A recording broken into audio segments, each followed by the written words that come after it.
Determination of equilibrium rate of return. ഇതിന് മുന്നേയുള്ള വീഡിയോയിൽ നമ്മൾ ക്യാപിറ്റൽ എന്താണെന്നും റേറ്റ് ഓഫ് റിട്ടേൺ എന്താണ്, single period rate of return എന്താണ്, അതുപോലെ പെർപ്പച്വൽ റേറ്റ് ഓഫ് റിട്ടേൺ ഇതൊക്കെ ഡീറ്റെയിൽ ആയിട്ട് ഡിസ്കസ് ചെയ്തതാണ്. അതിൻ്റെ കണ്ടിന്യൂവേഷൻ ആയിട്ടാണ് determination of equilibrium rate of return വരുന്നത്. ഡിമാൻഡ് ഫോർ ഫ്യൂച്ചർ ഗുഡ്സും അതുപോലെ സപ്ലൈ ഓഫ് ഫ്യൂച്ചർ ഗുഡ്സും ഉപയോഗിച്ചാണ് നമ്മൾ equilibrium rate of return determine ചെയ്യുന്നത്. പക്ഷേ ഇത് ഡയറക്റ്റ് ആയിട്ടല്ല നമ്മൾ ഡിറ്റർമിൻ ചെയ്യുക. ആദ്യം നമ്മൾ ഡിമാൻഡ് ഫോർ ഫ്യൂച്ചർ ഗുഡ്സും സപ്ലൈ ഓഫ് ഫ്യൂച്ചർ ഗുഡ്സും ഉപയോഗിച്ച് equilibrium price of future goods ആണ് കാണുന്നത്. നമ്മൾ ഈ പറഞ്ഞ പ്രൈസ് ഓഫ് ഫ്യൂച്ചർ ഗുഡ്സും റേറ്റ് ഓഫ് റിട്ടേണും ഇക്വിവലൻ്റ് ആയിട്ടുള്ള കോൺസെപ്റ്റുകളാണ്. ദാറ്റ് മീൻസ് ഇത് രണ്ടും ഉപയോഗിച്ച് we can measure the terms on which the present goods can be turned into future goods. So നമുക്ക് ആദ്യം ഈ രണ്ട് കോൺസെപ്റ്റും തമ്മിലുള്ള റിലേഷൻഷിപ്പ് എസ്റ്റാബ്ലിഷ് ചെയ്യണം. അപ്പോൾ നമ്മൾ അനാലിസിസ് തുടങ്ങുന്നത് എങ്ങനെയാണ്? We are trying to make a connection between the rate of return and the price of future goods. ചുരുക്കി ഒന്നുകൂടെ പറയാം, നമുക്ക് കണ്ടുപിടിക്കേണ്ടത് ഇക്വിലിബ്രിയം റേറ്റ് ഓഫ് റിട്ടേൺ ആണ്. അത് നമ്മൾ കണ്ടുപിടിക്കാൻ ഉപയോഗിക്കുന്നത് supply and demand for future goods ആണ്. പക്ഷേ ഡയറക്റ്റായിട്ട് നമ്മളിത് ഉപയോഗിച്ച് ഇക്വിലിബ്രിയം റേറ്റ് ഓഫ് റിട്ടേൺ കണ്ടുപിടിക്കുന്നില്ല. നമ്മൾ ആദ്യം എന്താ ചെയ്യുന്നത്? ഡിമാൻഡ് ഫോർ ഫ്യൂച്ചർ ഗുഡ്സും സപ്ലൈ ഓഫ് ഫ്യൂച്ചർ ഗുഡ്സും ഉപയോഗിച്ച് equilibrium price of future goods ആണ് കണ്ടുപിടിക്കുന്നത്. ഈ equilibrium price of future goods എന്ന് പറയുന്നത് എന്തിന് ഇക്വിവലൻ്റ് ആണ്? റേറ്റ് ഓഫ് റിട്ടേണിന് ഇക്വിവലൻ്റ് ആണ്. അപ്പം നമ്മൾ ആദ്യം പ്രൂവ് ചെയ്യാൻ പോകുന്നത് ഇത് രണ്ടും ഇക്വിവലൻ്റ് ആണ്, അല്ലെങ്കിൽ തമ്മിലുള്ള റിലേഷൻ എങ്ങനെയാണെന്നാണ് ആദ്യം എസ്റ്റാബ്ലിഷ് ചെയ്യാൻ പോകുന്നത്. അതിനുശേഷമാണ് നമ്മുടെ determination of equilibrium rate of റിട്ടേണിലേക്ക് കടക്കുക. ആദ്യം നമുക്ക് റേറ്റ് ഓഫ് റിട്ടേണും പ്രൈസ് ഓഫ് ഫ്യൂച്ചർ ഗുഡ്സും തമ്മിലുള്ള റിലേഷൻഷിപ്പ് നോക്കാം. രണ്ട് ടൈം പീരീഡ്സ് ആണ് നമ്മൾ അനാലിസിസിന് വേണ്ടി ഉപയോഗിക്കുന്നത്. ഒന്ന് കറണ്ട് പീരീഡും ഒന്ന് ഫ്യൂച്ചർ പീരീഡ് അല്ലെങ്കിൽ നെക്സ്റ്റ് പീരീഡും. അപ്പോൾ കറണ്ട് പീരീഡിനെ ഡിനോട്ട് ചെയ്യുന്നത് 0 എന്ന് പറയുന്ന സബ്സ്ക്രിപ്റ്റ് വെച്ചാണ്. അതുപോലെ ഫ്യൂച്ചർ പീരീഡിനെ ഡിനോട്ട് ചെയ്യുന്നത് 1 വെച്ചാണ്, സബ്സ്ക്രിപ്റ്റ് 1. ഇവിടെ നമ്മൾ പറയുന്ന റേറ്റ് ഓഫ് റിട്ടേൺ എന്ന് പറയുന്നത് 1 പീരീഡ് റേറ്റ് ഓഫ് റിട്ടേൺ അല്ലെങ്കിൽ single period rate of return ആണ്. നമ്മൾ കഴിഞ്ഞ വീഡിയോയിൽ പറഞ്ഞതാണ് single period rate of return എന്താണെന്നുള്ളത്. അപ്പോൾ ആ ഒരു റേറ്റ് ഓഫ് റിട്ടേൺ ആണ് നമ്മൾ ഇവിടെ കൺസിഡർ ചെയ്യുന്നത്. Single period rate of return R is equal to delta C1 divided by delta C0 minus 1 ആണ്. Delta means change. അപ്പോൾ ഡെൽറ്റ C1 എന്ന് പറഞ്ഞാൽ change in the future period consumption. Delta C0 is a change in the current period consumption. Delta C1 divided by delta C0 എന്ന് പറയുന്ന part മാത്രം എടുത്തു കഴിഞ്ഞാൽ അതിൻ്റെ മീനിങ് എന്താണ്? അതിൻ്റെ മീനിങ് ഇത്രയേ ഉള്ളൂ. നമുക്ക് ഫ്യൂച്ചർ പീരീഡിലുള്ള കൺസംഷൻ, അതായത് C1 1 യൂണിറ്റ് കൂട്ടണം എന്നുണ്ടെങ്കിൽ നമ്മുടെ കറണ്ട് പീരീഡ് കൺസംഷൻ C0 എത്ര കണ്ട് കുറയ്ക്കണം. That means how much C0 must be forgone to increase 1 unit of C1.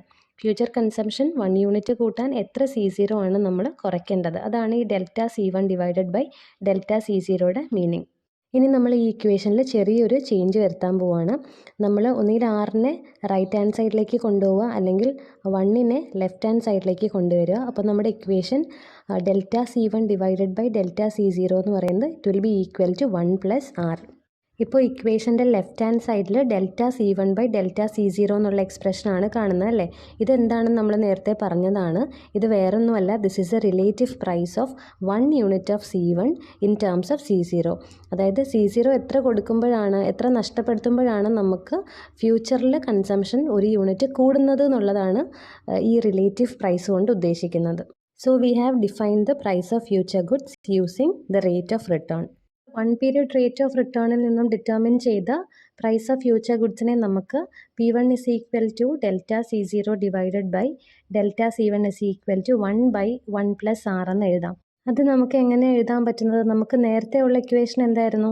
Delta C1 divided by delta C0 is equal to 1 plus R എന്നാണ്. 1 plus R എന്ന് പറഞ്ഞാൽ അതിൻ്റെ ഡിനോമിനേറ്ററിൽ 1 ഉണ്ടല്ലേ? അപ്പം നമ്മളത് നേരെ അതിൻ്റെ റെസിപ്രോക്കൽ എടുത്താൽ മതി. ഡെൽറ്റ C0നെ മുകളിൽ കൊണ്ടുപോവുക.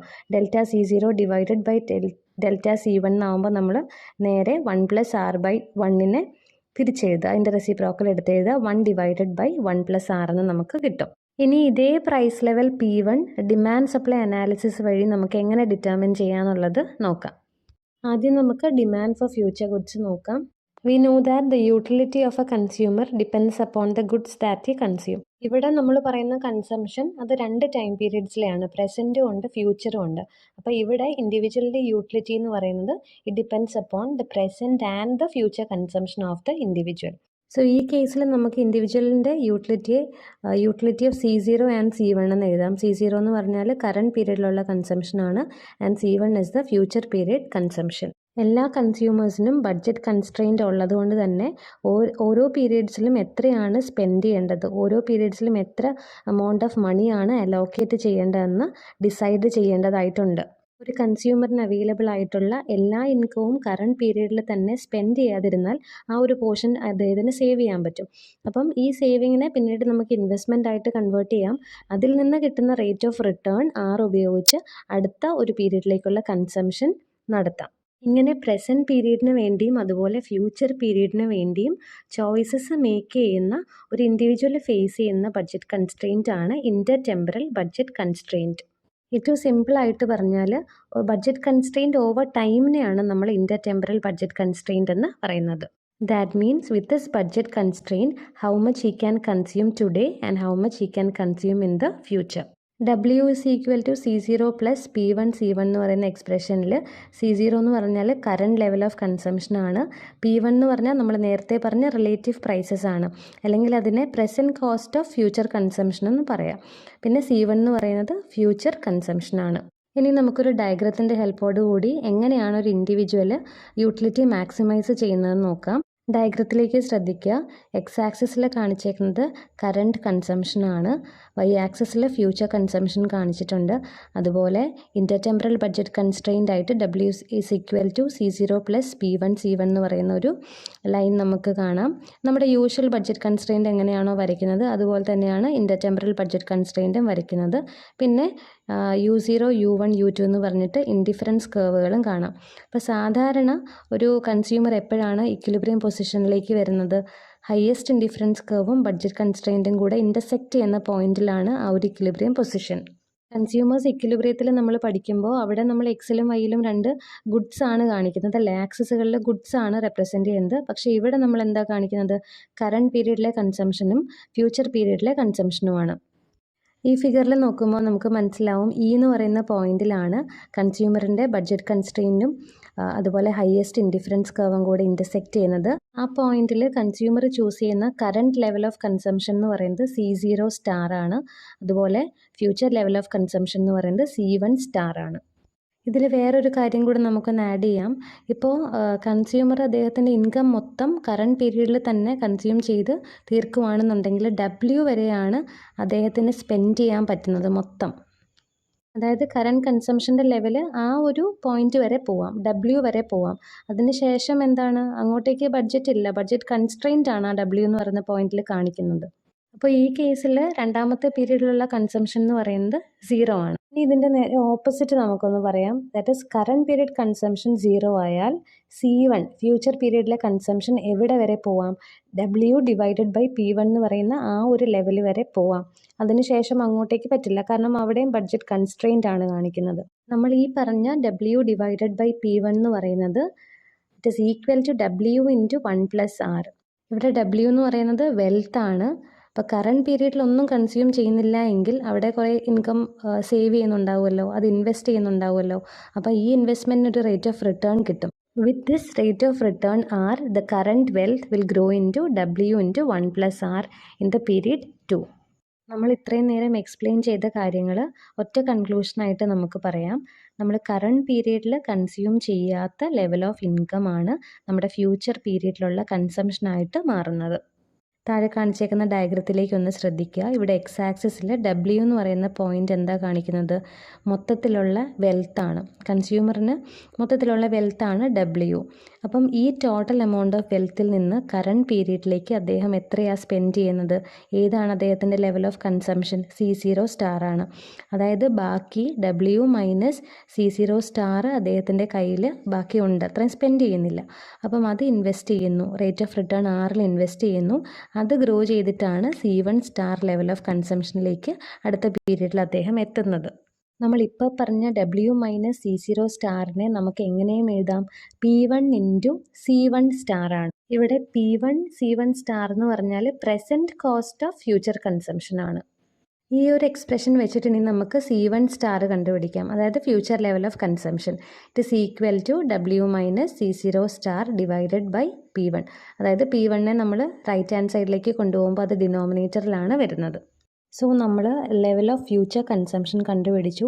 ഇനി നമുക്ക് ഈ ഒരു പെർട്ടിക്കുലർ ഗുഡിൻ്റെ ഡിമാൻഡ് കർവ് ആണ് അറിയേണ്ടത്. ഇവിടുത്തെ ഗുഡ് എന്ന് പറയുന്നത് ഒരു നോർമൽ ഗുഡാണ്. ഇത് ഈ മോഡലിൽ ഒരു അസംഷനായിട്ട് പറയുന്നുണ്ട്, പക്ഷെ നേരത്തെ നമ്മൾ അതിനെപ്പറ്റി ഒന്നും പറഞ്ഞില്ല. സോ ഇതൊരു നോർമൽ ഗുഡാണെന്നുള്ള കാര്യം ആദ്യം ഓർത്ത് വയ്ക്കുക. സോ നോർമൽ ഗുഡിൻ്റെ കേസിൽ ഡിമാൻഡ് കർവ് എപ്പോഴും ഡൗൺവേർഡ് സ്ലോപ്പിംഗ് തന്നെ ആയിരിക്കും. If the price level falls then the consumption of C1 increases if it is a normal good. അതുകൊണ്ട് തന്നെ അതിൻ്റെ ഡിമാൻഡ് കർവ് എന്ന് പറയുന്നത് ഡൗൺവേർഡ് സ്ലോപ്പിംഗ് ആണ്. ആ ഒരു പ്രോസസ്സ് എങ്ങനെയാണെന്നുള്ളത് ചെറുതായിട്ടൊന്ന് എക്സ്പ്ലെയിൻ ചെയ്യാം. ഫോർ എക്സാമ്പിൾ, ഇപ്പോൾ റേറ്റ് ഓഫ് റിട്ടേൺ ഇൻക്രീസ് ചെയ്യുകയാണ്. റേറ്റ് ഓഫ് റിട്ടേൺ ഇൻക്രീസ് ചെയ്ത് കഴിഞ്ഞാൽ നമ്മൾ കറണ്ട് പീരീഡിലുള്ള കൺസംഷൻ കുറച്ച് കൂടുതൽ ഇൻകം അവിടെ സേവ് ചെയ്യാനാണ് നോക്കുന്നത്. കാരണം നമുക്ക് റേറ്റ് ഓഫ് റിട്ടേൺ അവിടെ കൂടുതലാണ് കിട്ടുന്നത്. ആൾക്കാർ കൂടുതൽ സാധനങ്ങൾ ഡിമാൻഡ് ചെയ്യാത്തത് കൊണ്ട് തന്നെ അവിടുത്തെ പ്രൈസ് ലെവൽ ഫോൾ ചെയ്യും. പ്രൈസ് ലെവൽ ഫോൾ ചെയ്യുമ്പോൾ അവിടെ ഇൻകം ഇഫക്റ്റും സബ്സ്റ്റിറ്റ്യൂഷൻ ഇഫക്റ്റും വർക്ക് ചെയ്തിട്ടാണ് C1 എന്ന് പറയുന്ന നോർമൽ ഗുഡിൻ്റെ കൺസംഷൻ അവിടെ കൂടുന്നത്, അല്ലെങ്കിൽ ഡിമാൻഡ് അവിടെ പിന്നെയും കൂടുന്നത്. അപ്പോൾ ഈ കേസിൽ ഡിമാൻഡ് കർവിൻ്റെ സ്ലോപ്പ് എന്ന് പറയുന്നത് ഡൗൺവേർഡ് സ്ലോപ്പിംഗ് ആണ്. ഇനി നമുക്കറിയേണ്ടത് ഫ്യൂച്ചർ ഗുഡ്സിൻ്റെ സപ്ലൈ ആണ്. ഫ്യൂച്ചർ ഗുഡ്സിൻ്റെ പ്രൈസ് കൂടിക്കഴിഞ്ഞാൽ, if the relative price of the future goods P1 increases, the firms will be producing more of them. Firms കൂടുതലായിട്ടത് പ്രൊഡ്യൂസ് ചെയ്യും, കാരണം അവർക്ക് അതിൽ നിന്ന് കിട്ടുന്ന ഈൽഡ് കൂടുതലായിരിക്കും. പ്രൈസ് കൂടുമ്പോൾ ഫേംസിൻ്റെ സപ്ലൈ കൂടിക്കഴിഞ്ഞാൽ അതിനർത്ഥം എന്താണ്? അതിൻ്റെ സപ്ലൈ കർവ് എന്ന് പറയുന്നത് പോസിറ്റീവ് സ്ലോപ്ഡ് ആയിരിക്കും. സോ നമുക്ക് ഫ്യൂച്ചർ ഗുഡ്സിൻ്റെ ഡിമാൻഡും കിട്ടി, സപ്ലൈയും കിട്ടി. ഇനി നമുക്ക് അതിൻ്റെ ഇക്വിലിബ്രിയം പ്രൈസ് കണ്ടുപിടിക്കാം. ഡിമാൻഡ് കർവും സപ്ലൈ കർവും ഇൻ്റർസെക്റ്റ് ചെയ്യുന്ന പോയിന്റ് ഇയിലാണ് മാർക്കറ്റിലെ ഇക്വിലിബ്രിയം എസ്റ്റാബ്ലിഷ് ചെയ്യുന്നത്. ഈ ഒരു പെർട്ടിക്കുലർ ലെവലിൽ ഇൻഡിവിജ്വലിൻ്റെ ഡിമാൻഡ് ഫോർ ദ ഫ്യൂച്ചർ ഗുഡ്സും സപ്ലൈ ഓഫ് ദ ഫ്യൂച്ചർ ഗുഡ്സും ബാലൻസിലായിരിക്കും. And the required amount of current goods will be put into capital accumulation to produce C1 in the future. That means നമ്മൾ current goods produce ചെയ്യേണ്ട ഒരു part of capital നീക്കി വെച്ചാണ് അത് reinvest ചെയ്തിട്ട് future goods produce ചെയ്യാൻ വേണ്ടിയിട്ട് ഉപയോഗിച്ചത്. നമ്മൾ equilibrium price of future goods കണ്ടുപിടിച്ചു. ഇനി നമുക്ക് ശരിക്കും എന്താ അറിയേണ്ടത്? ഇക്വിലിബ്രിയം റേറ്റ് ഓഫ് റിട്ടേണിൽ നിന്നാണ് നമ്മൾ തുടങ്ങിയതല്ലേ. ഇക്വിലിബ്രിയം റേറ്റ് ഓഫ് റിട്ടേൺ കണ്ടുപിടിക്കാൻ വേണ്ടിയിട്ടാണ് നമ്മൾ ഈ ഡിമാൻഡ് ഫോർ ഫ്യൂച്ചർ ഗുഡ്സും സപ്ലൈ ഓഫ് ഫ്യൂച്ചർ ഗുഡ്സും ഒക്കെ പറഞ്ഞ് ലാസ്റ്റ് അതിൻ്റെ പ്രൈസസിലെത്തിയത്, equilibrium price of future goods വരെ എത്തി നിൽക്കുന്നത്. ഇനി നമ്മൾ ഇക്വിലിബ്രിയം റേറ്റ് ഓഫ് റിട്ടേണിലേക്ക് പോവുകയാണ്. ഇക്വിലിബ്രിയം പ്രൈസ് ഓഫ് ഫ്യൂച്ചർ ഗുഡ്സിൽ നിന്നാണ് നമ്മൾ ഇക്വിലിബ്രിയം റേറ്റ് ഓഫ് റിട്ടേണിലേക്ക് എത്തുന്നത്. അത് തമ്മിലുള്ള റിലേഷൻഷിപ്പാണ് ഇവിടെ ഡിഫൈൻ ചെയ്തേക്കുന്നത്. P1 star is equal to 1/1 + R. The rate of return and P1 are equivalent ways of measuring the terms on which present goods can be turned into future goods. നമ്മൾ determination of equilibrium prices of future goods തുടങ്ങുന്നതിന് മുന്നേ rate of റിട്ടേണും prices of future ഗുഡ്സും തമ്മിലുള്ള relationship establish ചെയ്തതാണ്.